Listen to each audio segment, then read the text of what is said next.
నమస్తే ప్రజలారా. కల్వకుంట్ల కవిత దేవుని దయ వల్ల నేను ముఖ్యమంత్రిని అయితే 2014 నుండి ఇప్పటి వరకు జరిగిన అవినీతిపై దర్యాప్తు చేస్తా అని జాగృతి జనం బాట కార్యక్రమం సంబంధించిన ప్రెస్ మీట్లో తను చెప్పడం జరిగింది. అయితే కల్వకుంట్ల కవిత నిజంగా ముఖ్యమంత్రి అవుతుందా, ఒకవేళ అవ్వాలనుకుంటే ఏ పార్టీని ఎంచుకుంటుంది, కాంగ్రెస్నా మళ్ళీ బీఆర్ఎస్నా లేకపోతే కొత్త పార్టీ పెడుతుందా అనేది మనం తెలుసుకునే ముందు బీఆర్ఎస్ పార్టీ నుండి కవితను ఎల్లగొట్టినాక లేదా కవిత బీఆర్ఎస్ పార్టీలోకి వెళ్ళి బయటికి వచ్చినాక చేసిన కార్యక్రమాలు ఆరోపణల గురించి ఒకసారి మనం మాట్లాడుకుందాం.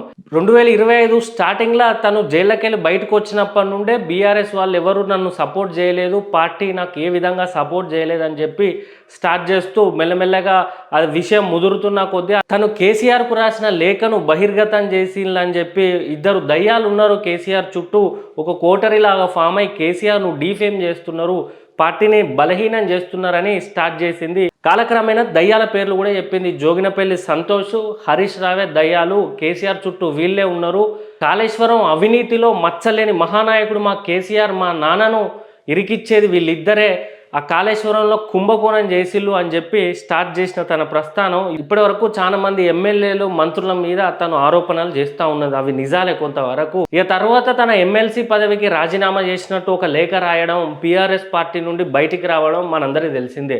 ఆ తర్వాత కొన్ని సంఘటనలు జరిగినాయి. దాని తర్వాత అక్టోబర్లో తెలంగాణ జాగృతి అని తనకు ఒక ఎన్జిఓ ఉన్నది, ఒక ఆర్గనైజేషన్ ఉన్నది. కాకపోతే వాళ్ళ నాయన వీళ్ళందరూ అధికారంలోకి వచ్చినాక 2014 నుండి 2023 వరకు దాన్ని పట్టించుకోలే. ఇక మొత్తం బీఆర్ఎస్లోకి వెళ్ళి బయటకు వచ్చినాక నాకంటూ ఒకటి ఉండాలి, ప్రజల ముందు పోవాలన్నా నాయకులను ప్రశ్నించాలన్నా నాకంటూ ఒకటి ఉండాలని మళ్ళా తెలంగాణ జాగృతి సంస్థను బలోపేతం చేస్తున్న విషయం మనం చూస్తున్నాం. అందులో భాగంగానే అక్టోబర్లో స్టార్ట్ చేసింది జాగృతి జనం బాట అని. 119 నియోజకవర్గాలు 33 జిల్లాలు తిరుగుకుంటూ జనంలో ఉన్న సమస్యలపై స్పందించుతా, సమస్యలు లేవనెత్తుతా, వాటికి పరిష్కారం చేసే విధంగా నేను ఈ జాగృతి జనం బాట కార్యక్రమం పాల్గొంటా అని చెప్పి అది స్టార్ట్ చేసింది. ఒక 4 నెలల ప్రోగ్రాం తను తయారు చేసుకున్నది. ఈ జాగృతి జనం బాట అనేది ఇంకా ఫిబ్రవరి 13వ తారీఖు వరకు కొనసాగుతుంది.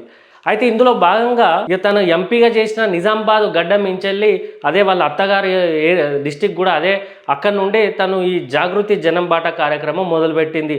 మొదలుపెడుతూ 1200 మంది అమరవీరులకు న్యాయం చేయలే బీఆర్ఎస్ ప్రభుత్వం, పట్టించుకోలేదు, వాళ్ళందరికీ నా తరఫున క్షమాపణ చెప్తానా అని నిజామాబాద్లో స్టార్ట్ చేసింది. ఇక తర్వాత ఆదిలాబాద్లో కాటన్ కార్పొరేషన్ ఆఫ్ ఇండియాలో పత్తి కొనుగోలు జరగడం లేదని చెప్పి దాని మీద గట్టిగా స్పందించింది.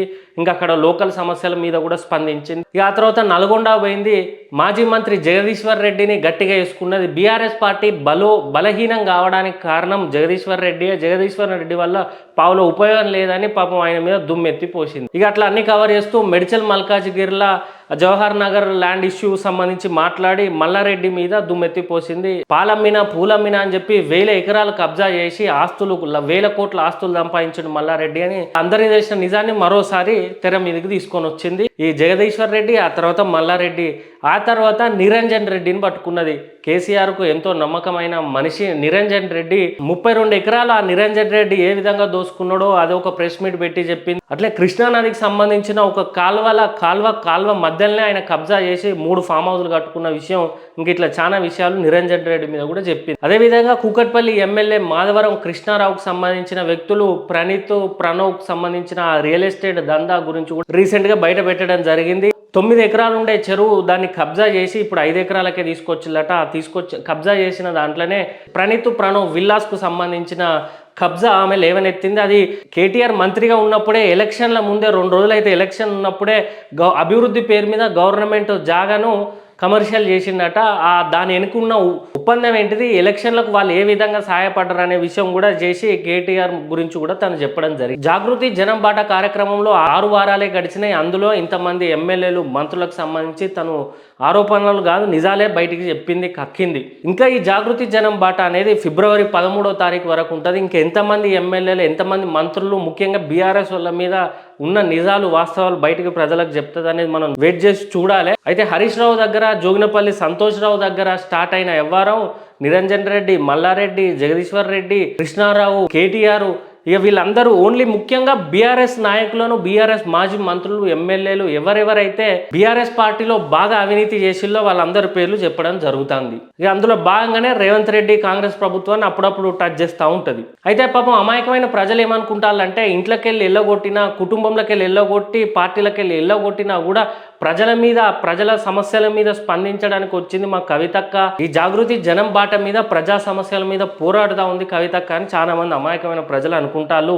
కానీ ఆమె ప్రజల కోసం ఈ జాగృతి జనం బాట చేయట్లేదు. ఏదో సమస్యలు ఉన్న కాడికి లేవనెత్తుతుందో అది సంతోషమే, కానీ దాని వెనకాల మనం అసలైన రాజకీయం, దాని ఆమె స్ట్రాటజీ మనం ఆలోచించాలి. ప్రజల బీఆర్ఎస్ పార్టీలకు వెళ్ళి బయటకు వచ్చింది, వెంటనే ఏదైనా పార్టీలకు పోతే మనకు అంత స్కోప్ లేదు, ఏ పార్టీ వాళ్ళు తీసుకుంటలేరు, మన మీద అసలే మందు లిక్కర్కి సంబంధించిన అవినీతి కేసు ఉన్నది, మన కుటుంబం చేసిన 10 ఏళ్ళు దోచుకున్న మరక ఉన్నది, కాబట్టి ఏ పార్టీలో పోవద్దు అని డిసైడ్ అయ్యి బట్ ఒక రోడ్ మ్యాప్ తయారు చేసుకోవాలని చెప్పి తను మూలకు పడేసిన తెలంగాణ జాగృతిని తీసుకొని వచ్చింది. అంతేగాని ప్రజల మీద ప్రేమతోటి, సమాజం మీద ఇష్టంతో ప్రజా సమస్యలు తీర్చడానికి మాత్రం కల్వకుంట్ల కవిత ఈ జాగృతి జనం బాట అనేది పెట్టుకోలేదు. ప్రజలరా మీరు గమనించాలి.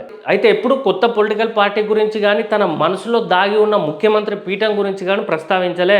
ఈరోజు ఉన్న మాట చెప్పేసింది, నేను ముఖ్యమంత్రిని అయితా, 2014 నుండి ఇప్పటి వరకు జరిగిన అవినీతి మీద, ఎవరైతే ఏం అక్రమాలు చేసిళ్ళు, ఏం దోచుకున్నారో దాని అన్నిటి మీద దర్యాప్తు చేపడితే నేను ముఖ్యమంత్రి అయినాక అని చెప్పింది. అయితే ఈ కల్వకుంట్ల కవిత ఏ పార్టీకి పోతుంది, లేకపోతే కొత్త పార్టీ పెడుతుందా, ఏ విధమైన స్ట్రాటజీ చేస్తుందని చాలా మందికి సందేహం ఉన్నది. ప్రజలారా ఉన్న మాట మాట్లాడుకున్నట్టయితే ఆమెకు కాంగ్రెస్లకు బాగా ట్రై చేసింది, అలా ఎంట్రీ ఇస్తలేరు. ఒకవేళ వాళ్ళకి ఎంట్రీ ఇచ్చినా కూడా ముఖ్యమంత్రి స్థాయి దాకా ఆమె పోలేదని ఆమెకు తెలుసు. ఎందుకంటే కాంగ్రెస్ పార్టీ అంటే ఒకల కాళ్ళు ఒకరు పట్టుకొని గుంజుకుంటూ ఉంటుంది. కాబట్టి తను కాంగ్రెస్ పార్టీ, అందరు అనుకున్న కాంగ్రెస్ పార్టీకి తను పోదలుచుకోలేదు. అట్లే వాళ్ళ వాళ్ళ నాయనకి ఇట్లా పిలిచి హరీష్ రావును, సంతోష్ రావును, కేటీఆర్ను కూర్చోబెట్టి, ఈ నలుగురిని ఈమెను కూడా కూర్చోబెట్టి ఏమైనా సర్దుమాటు చేస్తే పోయేటట్టు ఉన్నదంటే పోయేటట్టు లేదు, కొంచెం స్ట్రాంగ్గా కనబడుతుంది.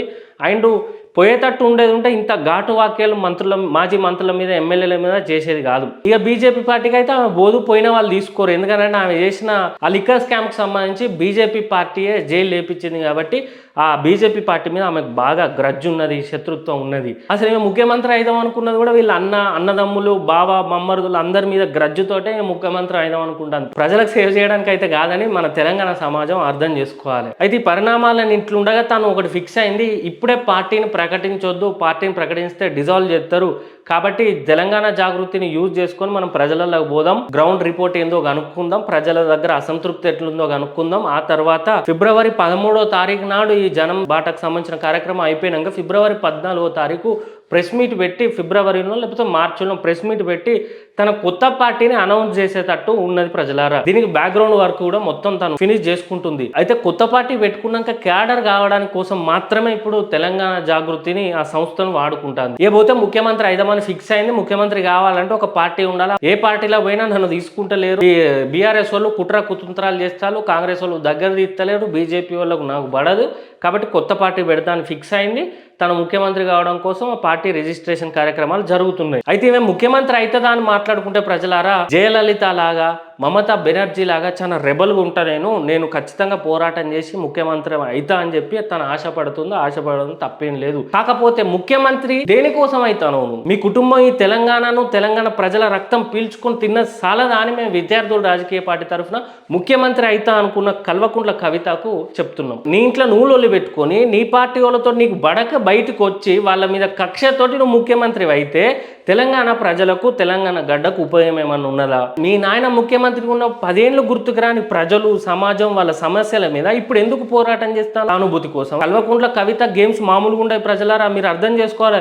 తను లిక్కర్ కేసులో అరెస్ట్ అయిదామని చెప్పినప్పుడు, ఆయన తెలిసినప్పుడు నోటీసులు వస్తూ ఉంటే కన్ఫామ్ అయింది, తనకు తెలుసు అరెస్ట్ అవుతా అన్నప్పుడు పోయి ఢిల్లీలో మహిళా రిజర్వేషన్ల కోసం చర్చ పెట్టింది, ఆడ ప్రెస్ మీట్ పెట్టింది. అంటే దేశం అంతా తెలియజేయాలి, నేను మహిళను వచ్చి మహిళా రిజర్వేషన్ కోసం కొట్లాడుతా అంటే బీజేపీ ప్రభుత్వం నన్ను కక్ష కట్టి ఏదో కేసులు ఇరికిచ్చిందని చిత్రీకరించడానికి చేసిన పన్నాగం అది. ఇట్లా చాలా స్ట్రాటజీలు ఉంటాయి. ప్రజలారా మీకు అర్థం కాదు వీళ్ళ కల్వకుంట్ల స్ట్రాటజీస్ చాలా అద్భుతంగా ఉంటాయి. వాటికి మన తెలంగాణ ప్రజలు మోసపోవద్దు. ఇక మీ నాయన ఏం అభివృద్ధి చేయలే, మీ నాన్న చుట్టుపక్కల అందరూ అవినీతి చేసి వాళ్ళందరినీ క్లియర్ చేసి నేను ముఖ్యమంత్రిని తెలంగాణకు అభివృద్ధి చేస్తామని నడుచుకుంటూ వస్తాను. అక్క మీ దోపిడి మా తెలంగాణ ప్రజలకు వద్దు, కావాలంటే నీకు ప్రజలకు సేవ చేయబుద్ధి అయితే ఆ తెలంగాణ జాగృతితో పోయి ప్రజల సమస్యపై పోరాటం చేయి, స్పందించు, మాట్లాడు, సంతోషమే. కొత్త పార్టీ పెట్టి ముఖ్యమంత్రిని అయిదాం అనే ఆశతోటి నువ్వు ప్రజలలోకి వస్తే ఏ ప్రజలు ఇక్కడ నీకు వెల్కమ్ చెప్పేటట్టు లేరు. మొన్నటిదాకా మీరే కదా దోసుకున్నారు. అశోక్ నగర్ లో నిరుద్యోగ విద్యార్థి ఒక అమ్మాయి చనిపోతే నువ్వు వచ్చినావా, దాన్ని మాట్లాడినావా? మీరే కదా ఆమె ప్రాణం తీసుకున్నది. ఇట్లా ఎంతమంది ప్రాణాలు తీసుకోలే మీరు? అప్పుడు నువ్వు స్పందించు. ఇప్పుడు ఏదో కడిగిన ముత్యంలాగా బయటకు వచ్చి పార్టీలకు వెళ్ళి